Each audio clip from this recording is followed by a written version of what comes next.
ফিলিস্তিনিদের উপর ইসরায়েলি বর্বরতায় বিশ্বজুড়েই নিন্দার ঝড় বইছে।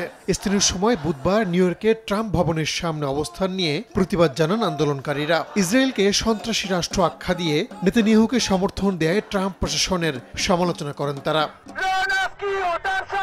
যুক্তরাষ্ট্রের পাশাপাশি এদিন বিক্ষোভ হয়েছে জেরুজালেমেও। ইসরায়েলের প্রধানমন্ত্রী নেতানিয়াহুর বাসভবনের সামনে অবস্থান নেন হাজারো মানুষ।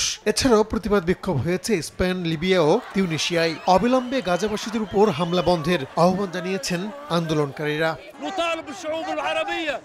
আমরা আরব নাগরিকদের প্রতি আহ্বান জানাচ্ছি, আপনারা রাস্তায় নেমে আসুন, ফিলিস্তিনিদের পাশে দাঁড়ান, আপনাদের দায়িত্ব পালন করুন।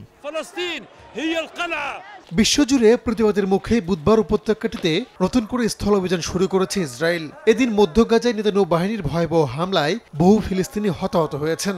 গাজার স্বাস্থ্য মন্ত্রণালয়ের বরাতে ইরানের গণমাধ্যম প্রেস টিভি জানায়, ইসরায়েলের হামলায় 2 দিনে উপত্যকাটিতে মৃতের সংখ্যা বেড়ে প্রায় 1000 জনে দাঁড়িয়েছে।